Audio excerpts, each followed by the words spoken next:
Ici, on dénombre 14 victimes et plusieurs blessés. Et parmi les 14 victimes, il y a des enfants qui, malheureusement, comme vous le savez, vivent déjà dans des conditions infra-humaines dans ces camps de déplacés. Mais le criminel auquel nous avons affaire n'a pas tenu compte de cela. Il poursuit son acharnement contre nos populations. Et malheureusement, ils vont grossir la liste, la liste très très importante des victimes d'État causées par ce pays voisin, pour des raisons aujourd'hui évidentes qui sont celles de piller les ressources de la République démocratique du Congo. Ça n'a rien à voir avec une quelconque idéologie politique. Ce qu'ils font, ce que fait le Rwanda dans notre pays, c'est une guerre économique qui, évidemment, profite à beaucoup d'autres intérêts internationaux, ceux-là. Et c'est ce qui nous détermine à combattre ce mal, et nous n'allons pas baisser les bras.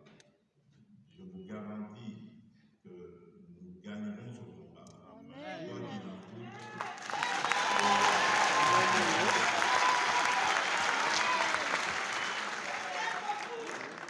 C'est tout simplement parce que, contrairement à eux, nous n'étions pas préparés à ce combat.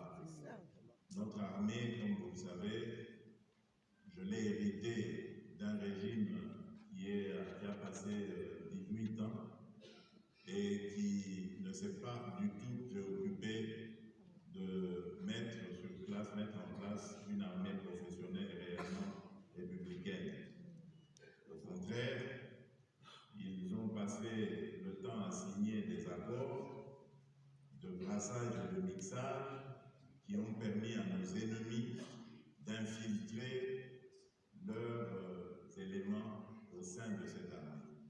Ce qui fait qu'aujourd'hui, nous faisons face, certes, à l'ennemi qui est en face, le Rwanda, mais également à un autre ennemi, invisible celui-là, qui se trouve dans nos rangs et qui, à tout moment, perturbe nos stratégies, nos tactiques et nous cause parfois beaucoup de difficultés.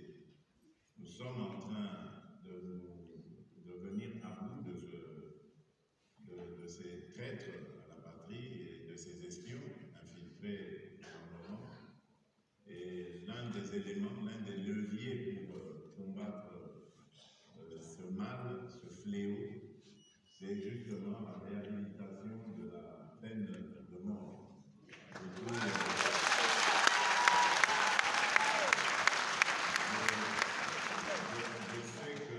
Je sais que ça fait jaser beaucoup, mais lorsque nous expliquons à nos interlocuteurs des pays ayant aboli la peine de mort, nous leur disons que c'est simplement conjoncturel.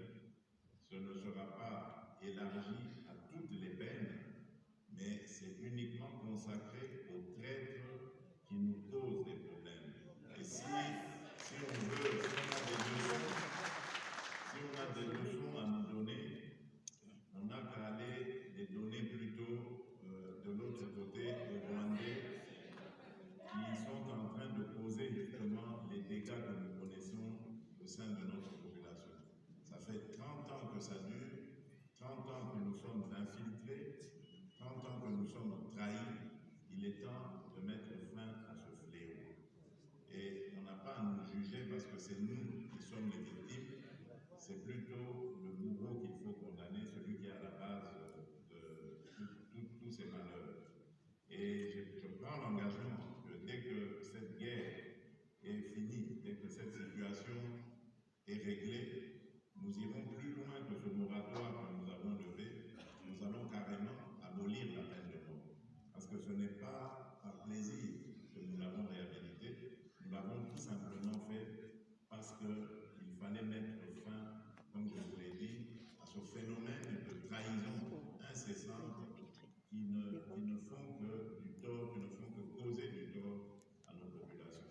Aujourd'hui, autour de Goma, nous comptons plus de 2,5 millions de déplacés qui ne pouvaient pas être tous accueillis évidemment dans la ville, donc qui vivent aux abords de la ville de Goma avec justement tout ce qu'on peut s'imaginer comme lot de malheurs, de difficultés, parce qu'aujourd'hui dans ces camps, il y a encore des victimes de viol, de violence, de quelconque, il y a des victimes de maladies, puisque les conditions d'hygiène étant ce qu'elles sont, il y a maintenant des maladies hydriques, comme le choléra, qui commencent à apparaître.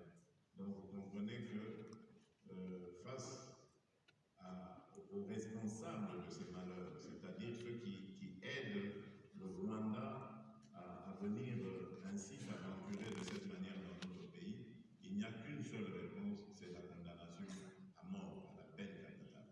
C'est pour ça que nous avons levé ce moratoire, parce qu'il fallait que ça s'applique à ces individus-là. Mais jusqu'ici, nous n'avons pas encore pris de coupables de ce genre de fait, mais je crois que ça ne tardera pas, parce que nous savions d'où viennent nos malheurs et de qui viennent nos malheurs. Il suffit, c'est une question de temps, nous mettrons la main sur l'autre. Quant à ce qui est de la crise elle-même, comme je vous l'ai dit, nous avons renforcé les capacités de notre armée comme jamais dans ce pays on ne l'a fait. Notre armée est aujourd'hui très très bien équipée. Notre armée est aujourd'hui très bien encadrée, mais comme je vous l'ai dit, malheureusement, c'est une armée qui avait été longtemps clochardisée, longtemps délaissée, désorganisée, dans le but évidemment de favoriser le pillage de ressources et l'absence de tout moyen de dissuasion vis-à-vis de ces ennemis. Nous sommes déterminés à changer la donne, nous sommes en train d'y travailler. C'est pourquoi je vous l'ai dit, cette guerre, quoi qu'il arrive, quoi qu'il en coûte, nous la gagnons.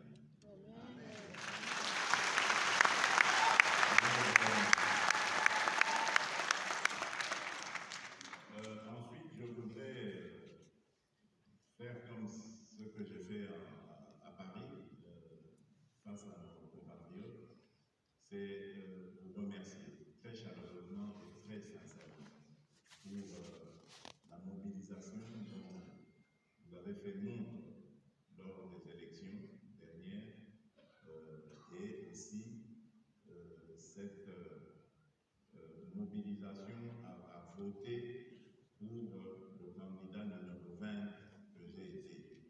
Merci de tout cœur.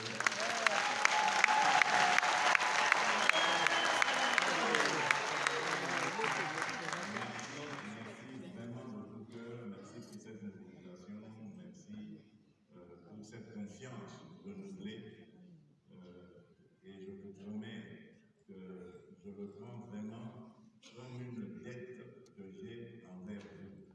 Amen. Je suis votre soldat, je suis votre serviteur, et tout le mandat que je peux disposer maintenant, dont je peux disposer, qui vient de vous, qui émane de vous, je le consacrerai à vous servir, à servir les partis.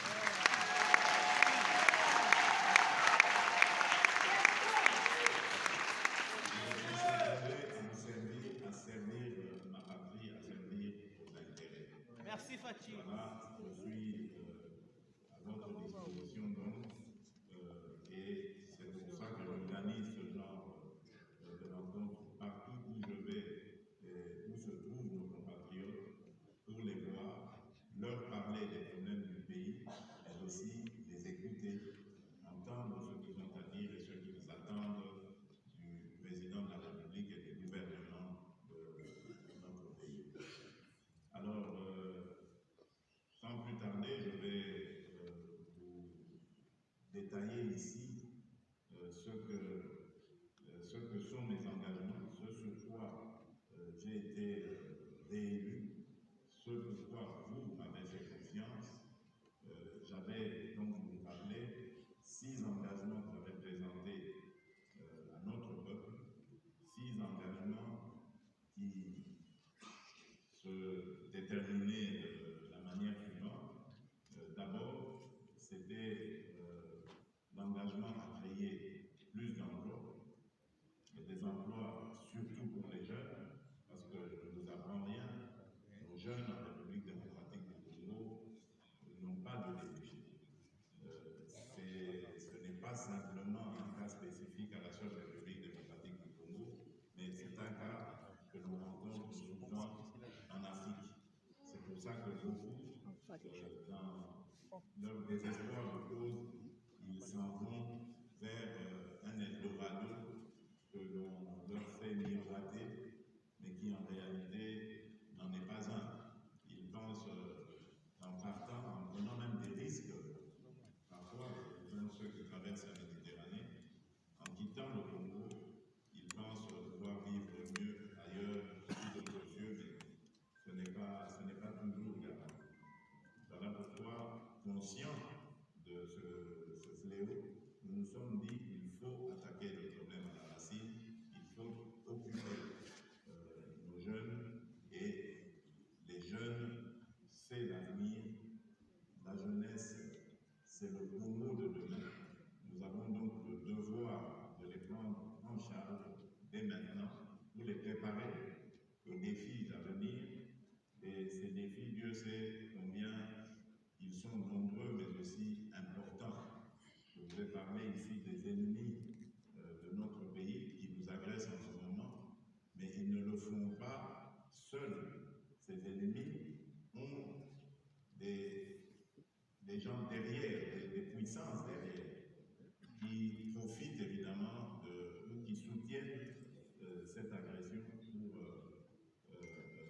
leurs intérêts. Et donc, voilà pourquoi nous devons préparer notre jeunesse en l'encadrant. Nous le faisons déjà au niveau de l'éducation. Nous l'avons rendue gratuite au niveau du fondamental. Durant ce mandat, je me suis engagé à le faire. Elle sera également gratuite au niveau du secondaire, mais pour ceux qui ont raté le parcours scolaire, nous ne les avons pas oubliés aussi. Nous allons dans tous les territoires, dans toutes les provinces, à nouveau développer la formation professionnelle pour pouvoir récupérer tous ceux qui ont été considérés comme perdus et leur donner la fierté de participer à cette société que nous voulons construire. La création d'emplois des jeunes est une priorité. Ce n'est pas simplement un slogan. Nous avons mis des instruments aujourd'hui comme le fonds de garantie emploi jeunes, qui est un fonds qui consiste à garantir les emprunts, les crédits que vont obtenir les futurs entrepreneurs, et surtout les jeunes, auprès des banques, afin de les encourager à entreprendre. Notre jeunesse est vraiment ingénieuse, elle a beaucoup de bonnes idées. Nous le voyons, dernièrement, le ministère de la Recherche scientifique avait organisé un salon de l'innovation et j'étais bluffé par ce que j'ai vu de la part de cette jeunesse. Et ce n'était qu'un échantillon, parce qu'il y avait beaucoup de candidats à cette exposition. Veuillez d'abord déverrouiller votre iPhone. Tous, donc on a dû faire Je ne suis pas sûre de savoir qui c'est. Je pense une centaine, si mes souvenirs sont bons, ou une cinquantaine, en tout cas les meilleurs parmi toutes ces entreprises. C'était des entreprises très prometteuses qui demandaient simplement à être soutenues. Et aujourd'hui, nous avons un fonds de garantie qui peut leur permettre d'accéder au crédit bancaire. Et donc, il y a ces discussions avec les banques, mais également nous avons le fonds de promotion industrielle, le FPI, pour ceux qui le connaissent, qui lui fait aussi